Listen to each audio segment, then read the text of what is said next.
Hello दोस्तों, कैसे हो आप सब? आशा करते हैं आप सब अच्छे होंगे। आज मैं आपको एक प्रेरणादायक कहानी सुनाती हूँ। स्वप्न कक्ष। एक शहर में एक परिश्रमी, ईमानदार और सदाचारी लड़का रहता था। माता पिता, भाई बहन, मित्र, रिश्तेदार सब उन्हें बहुत प्यार करते थे। सबकी सहायता को तत्पर रहने के कारण पड़ोसी से लेकर सहकर्मी तक उसका सम्मान करते थे। सब कुछ अच्छा था, किंतु जीवन में वह जिस सफलता प्राप्ति का सपना देखा करता था, वह उससे कोसों दूर था।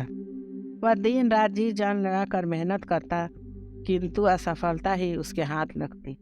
उसका पूरा जीवन ऐसे ही निकल गया और अंत में जीवन चक्र से निकलकर वह काल चक्र में समा गया।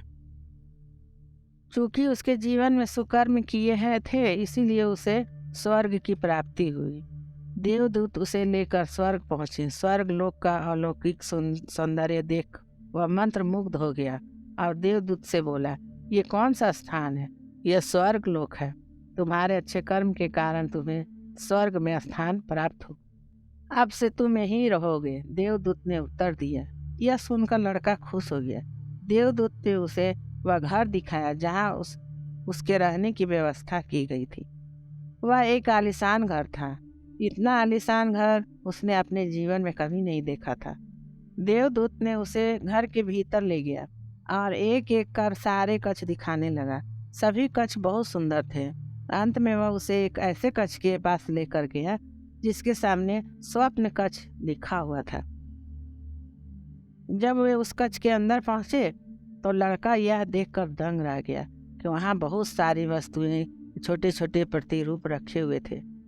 ये वही वस्तुएं थी जिन्हें पाने के लिए उसने आजीवन मेहनत की थी, किंतु हासिल नहीं कर पाया था। आलीशान घर, कार, उच्चाधिकारी का पद और ऐसे ही बहुत सी चीजें जो उसके सपनों में ही रह गए थे। वह सोचने लगा कि इन चीजों को पाने के सपने मैंने धरती लोक में देखे थे, किंतु वहां तो ये मुझे नहीं मिले नहीं।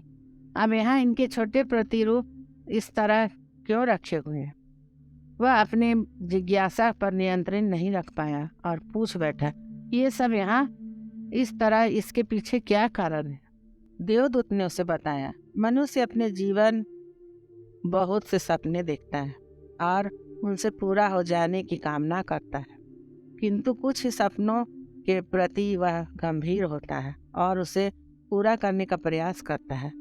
ईश्वर और ब्रह्मांड मनुष्य के हर सपने पूरा करने की तैयारी करते हैं, लेकिन कई बार असफलता प्राप्ति से हताश होकर और कई बार दृढ़ निश्चय की कमी के कारण मनुष्य उस क्षण प्रयास करना छोड़ देता है। जब उसके सपने पूरे होने वाले ही होते हैं, उसके वही अधूरे सपने वहाँ प्रतिरूप के रूप में रखे हुए हैं। तुम्हारे सपने भी यहाँ प्रतिरूप के रूप में रखे हुए हैं। तुमने अंत समय तक हार न मानी होती तो उसे अपने जीवन में प्राप्त कर चुके होते। लड़के को अपने जीवन काल में की गई गलती समझ में आ गई, किंतु मृत्यु पश्चात अब वह कुछ नहीं कर सकता था। मित्रों, किसी भी सपने को पूर्ण करने की दिशा में काम करने के पूर्व यह दृढ़ निश्चय कर ले कि चाहे कितनी भी मुश्किल क्यों न आए, चाहे कितनी बार भी असफलता का सामना क्यों न करना पड़े, अपने सपनों को पूरा करने की दिशा में तब तक प्रयास करते रहेंगे जब तक वे पूरे नहीं हो जाते। अन्यथा समय निकल जाने के बाद यह मलाल रह जाएगा कि काश मैंने थोड़ा प्रयास और किया होता। अपने सपनों को अधूरा मत रहने दीजिए। दृढ़ निश्चय और अथक प्रयास से उन्हें हकीकत में तब्दील करके ही दम लीजिए। फ्रेंड्स, आपको ये ड्रीम रोम मोटिवेशनल स्टोरी कैसी लगी? आप अपने कमेंट के द्वारा हमें अवश्य बताएं। ये हिंदी स्टोरी पसंद आने पर लाइक और शेयर करें। ऐसे ही और मोटिवेशनल स्टोरी पढ़ने के लिए हमें सब्सक्राइब कर लें। थैंक यू, धन्यवाद।